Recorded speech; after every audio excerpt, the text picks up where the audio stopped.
न हम इस्लाम के विरोधी हैं, न हम मुसलमान के विरोधी हैं। ये नेहरू के जमाने से एक नैरेटिव बना हुआ, इस प्रकार की गाली देने का।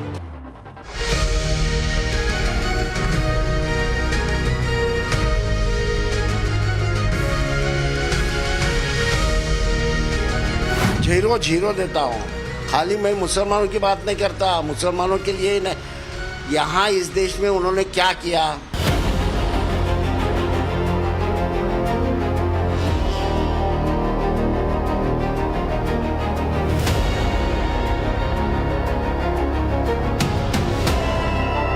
मुस्लिम लीडरशिप के साथ नरेंद्र मोदी जी के ताल्लुकात पहले से अच्छे हैं। उसके बाद भी मेरी एक मीटिंग हुई, अजीत डोभाल जी से भी मीटिंग हुई। ताल्लुकात तो उनके बहुत अच्छे हैं, इसमें कोई दो राय नहीं, और वो चाहते भी नहीं कि देश में किसी तरह का कोई हिंदू मुस्लिम का कोई एंगल आए या मुसलमान जो है भारतीय जनता पार्टी से दूर होना चाहे। नहीं, मैं उसको 9 तो दूंगा कम से कम, बहुत अच्छा। बल्कि मैं तो कहूँगा कि ये जो मीटिंग हुई वो तो 10 में से 10, इसलिए कि हर आदमी बहुत खुश था। मोदी सरकार के 12 साल, लेकिन क्या 12 सालों में मोदी नीति मुसलमानों के दिलों में उतर पाई, या असल सच्चाई वोट बैंक का ठेका लेकर मलाई काटने वालों ने अपने नैरेटिव में छुपा दी। भरोसे में भाव बड़ा अहम रोल रखते हैं। भाव और भावना दोनों ही भरोसे के सबसे अहम तत्व होते हैं। पिछले दिनों एनएसए अजीत डोभाल ने मुस्लिम समाज का प्रतिनिधित्व करने वाले तमाम अहम चेहरों से मुलाकात की थी। जाहिर है मोदी सरकार का मकसद एक है, संवाद।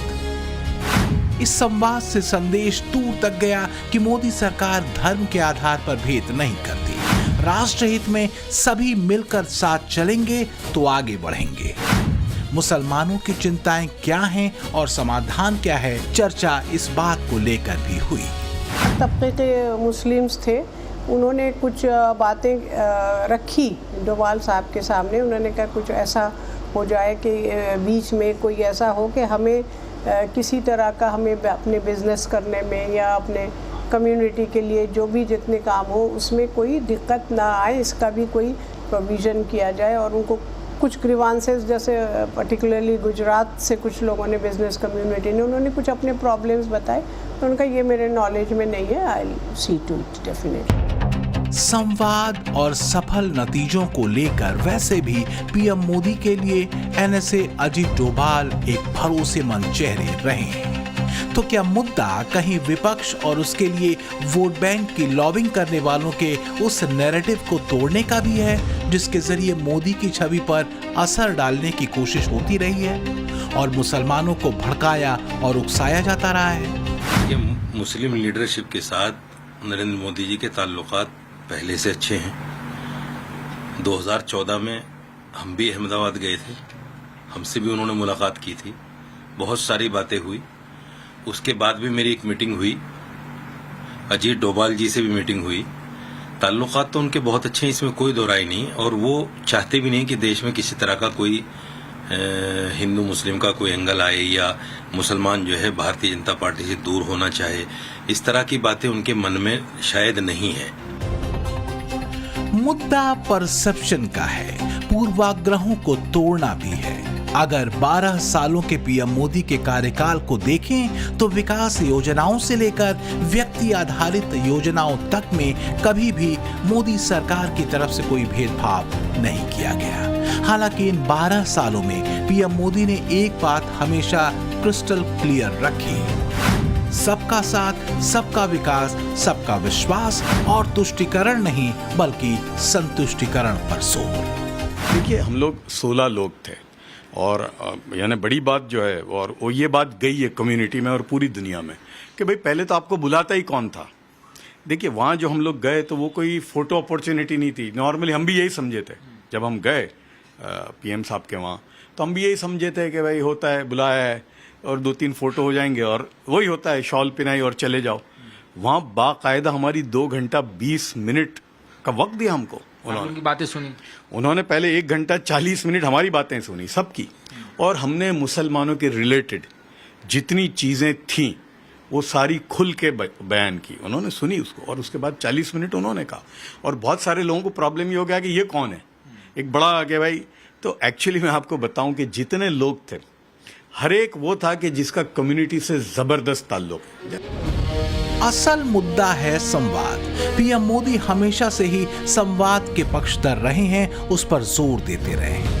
12 सालों में पीएम मोदी हर एक मंच से ये बात कहते रहे हैं कि बीजेपी या फिर उनकी सरकार को लेकर बनाए गए विपक्ष या फिर चंद कट्टरपंथी चेहरों के नैरेटिव के बजाय मुसलमानों को खुद अपना संवाद करना चाहिए, अपनी बात करनी चाहिए। मैं मुसलमान समाज से आग्रहपूर्वक कहता हूं, कम से कम अपने बच्चों की जिंदगी को तो सोचो, अपना भविष्य तो सोचो। मैं नहीं चाहता हूं कोई समाज बंधुआ मजदूर की तरह जिंदगी जिए क्योंकि कोई डरा रहा है। दूसरा, अगर आप बैठना उठना शुरू करोगे, भाजपा वाले आपको डर वाले लगते हैं, अरे जाओ ना 50 लोग बैठ करके भाजपा कार्यालय में एक दिन बैठे रहो, निकाल देंगे क्या आपको?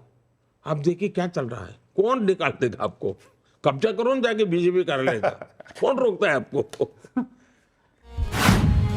मुद्दा असल में इसी विश्वास का है, भरोसे का है, और ये तभी होगा जब मुसलमान किसी दूसरे के चश्मे के बजाय खुद अपने चश्मे और अपने नजरिए से मोदी को देखने समझने की कोशिश करेंगे।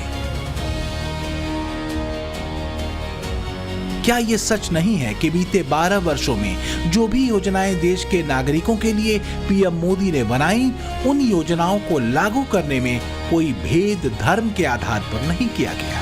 अगर सिर्फ बैंक खातों की बात करें तो देश के सबसे गरीब 20% लोगों में से कितनों के बैंक खाते खुले हैं, इस पर नेशनल फैमिली हेल्थ सर्वे के धार्मिक आधार पर आंकड़ों को आप देख सकते हैं। 2015-16 में 75% हिंदुओं का बैंक खाता था, लेकिन 2019-21 में ये बढ़कर 93% हो गया। 5 साल में 18% नए बैंक खाते खोले गए। इसी तरह मुस्लिम समाज में 2015-16 के बीच 66% मुसलमानों के बैंक खाते थे, लेकिन 2019-21 में ये बढ़कर 92% हो गए, यानी 5 साल में 26% खाते बढ़े। इसके अलावा जनधन योजना में 42% बैंक खाते मुसलमानों के हैं। बैंक में खाता होने का मतलब है केंद्र सरकार की योजनाओं का सीधा फायदा लोगों को मिलना। और सच ये है कि बीते 12 वर्षों में पीएम मोदी ने सरकार की किसी भी स्कीम में न धर्म देखा, न जाति देखी।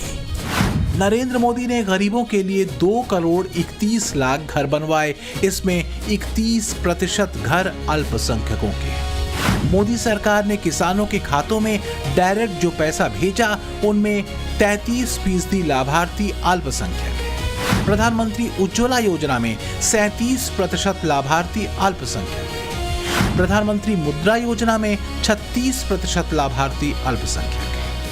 अल्पसंख्यक समुदाय में ज्यादातर लाभार्थी मुस्लिम समुदाय के लोग होते हैं, जिन्हें नरेंद्र मोदी की योजनाओं का सीधा लाभ मिला।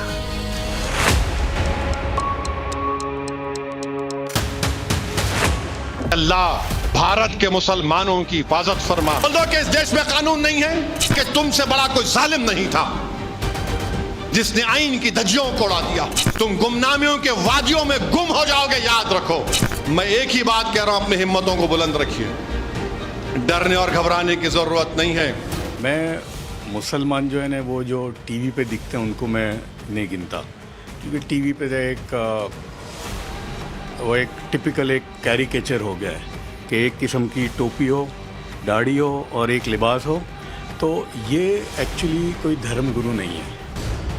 तो देश के मुसलमानों की नुमाइंदगी कौन करता है, या सीधे पूछें तो देश के मुसलमान किनकी लाइन में अपने बेहतर भविष्य को देखते हैं? एक तरफ भड़काने उकसाने का खेल है, तो दूसरी तरफ कट्टरपंथ नहीं बल्कि धार्मिक पहचान के साथ तरक्की की बात। क्या मुद्दा एक बार फिर पीछे पलटकर देखने का भी है? जो खुद को मुसलमानों का असली हिमायती होने के दावे करते हैं, क्या वो उनका कुछ भला कर पाए? आज़ादी के बाद कुछ ऐसे दल थे, कुछ ऐसी पार्टियां थी जिन्होंने मुसलमानों को केवल वोट बैंक समझा और उनका राजनीतिक इस्तेमाल किया, उनके विकास के लिए कोई काम नहीं किया। उसके ठीक उलट प्रधानमंत्री मोदी जी ये चाहते हैं कि मुसलमानों के ओवरऑल डेवलपमेंट के लिए काम किया जाए, उनको समाज के मुख्य धारा से, मेन स्ट्रीम से जोड़ा जाए। बात संवाद की है तो भरोसे की भी है, और एनएसए अजीत डोभाल ने इसी संवाद को कायम किया मुस्लिम डेलीगेशन के साथ बैठक। वैसे भी सकारात्मक संवाद स्थापित करने को लेकर एनएसए डोभाल पीएम मोदी के पसंद हमेशा से रहे हैं। करीब 1.5 महीने पहले ही अप्रैल में एनएसए अजीत डोभाल पीएम मोदी का संदेश लेकर सऊदी अरब के रियाद पहुंचे थे, जहां उन्होंने सऊदी नेतृत्व, विदेश मंत्री और वहां के राष्ट्रीय सुरक्षा सलाहकार से मुलाकात की थी, जिसकी चर्चा के केंद्र में पश्चिम एशिया की सुरक्षा स्थिति, ऊर्जा और भारत सऊदी रणनीतिक सहयोग था। सऊदी यात्रा के तुरंत बाद डोभाल यूएई भी पहुंचे थे। वहां पर ऊर्जा सुरक्षा, स्टेट ऑफ हॉर्मुज की स्थिति और क्षेत्रीय स्थिरता प्रमुख विषय चर्चा के रहे थे। बीते 12 वर्षों में मोदी के खिलाफ खड़ा किया गया वो नैरेटिव धुआं हो जाता है जब ऐसी तस्वीरें सामने आती हैं। कुल जमा गणित ये है कि 9 मुस्लिम देश पीएम मोदी को सर्वोच्च सम्मान से सम्मानित कर चुके हैं। इसमें ओमान से ऑर्डर ऑफ ओमान, कुवैत से order of Mubarak the Great, Bahrain से King Hamad order of the Renaissance, UAE से ऑर्डर ऑफ जायद, सऊदी अरब से order of King Abdul Aziz, Afghanistan से अमीर अमानुल्लाह खान अवार्ड, फिलिस्तीन से order of the state of फिलिस्तीन, मालदीव से ऑर्डर ऑफ निशानुद्दीन और इजिप्ट से ऑर्डर ऑफ नाइल शामिल है। इसके अलावा जॉर्डन के सम्मान ऑर्डर ऑफ अल हुसैन बिन अली से भी पीएम मोदी को नवाजा जा चुका है। इन 12 सालों में नरेंद्र मोदी जी की सरकार ने उनके सामाजिक, आर्थिक, शैक्षणिक विकास में किसी तरह की कमी नहीं की, उनके विकास में किसी तरह की कंजूसी भी नहीं की। लेकिन इसके बावजूद भी कि वोटों में कंजूसी रही, लेकिन विकास में कमी नहीं रही। लेकिन मोदी सरकार की प्राथमिकता है कि समाज के सभी वर्गों की तक, आखिरी पायदान पे खड़े हुए व्यक्ति तक विकास की रोशनी पहुंचनी चाहिए। इसमें जो है वो धर्म, जाति और इसका कोई बंधन नहीं है। कहीं ऐसा तो नहीं कि विपक्ष और मुसलमानों को एक वोट बैंक की तरह इस्तेमाल करने वालों की चिंता ये है कि अगर मुस्लिम भी मोदी की तरफ ज्यादा संख्या में मुड़ा तो फिर सत्ता का सपना सपना ही रह जाएगा। 0 देता हूँ। खाली मैं मुसलमानों की बात नहीं करता, मुसलमानों के लिए ही नहीं। यहाँ इस देश में उन्होंने क्या किया, तलाक का किया, ठीक है, लेकिन उसके नंबर देने की क्या बात है? वो भी किया क्यों? मुसलमानों को सबक सिखाने के लिए दिया, मुसलमानों के भलाई के लिए कुछ नहीं उन्होंने किया। सारी बातें जो हो रही है ना, वो अमीरों के लिए हो रही है। कौन है अजीत डोभाल?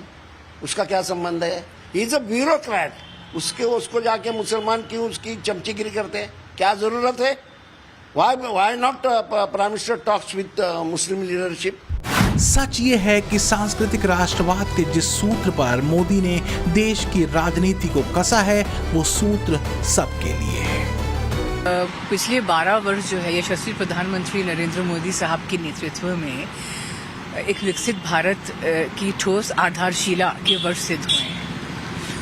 और जो हमारी मुलाकात हुई थी एनएसए साहब से, एनएसए साहब ने देखिए एक बात कही कि हम सब एक हैं और अगर डूबेंगे वो सब साथ में डूबेंगे, अच्छा होगा तो सबका होगा, कोई छूटेगा नहीं। भारत के राष्ट्रीय सुरक्षा सलाहकार अजीत डोभाल साहब ने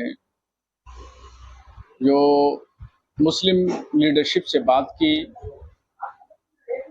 ये एक सकारात्मक कदम है और भारत में रहने वाले सभी समुदाय के लोगों के साथ में यकजहती बनाना, भाईचारा बनाना और राष्ट्र के हितों के लिए काम करना बहुत ज़्यादा ज़रूरी है।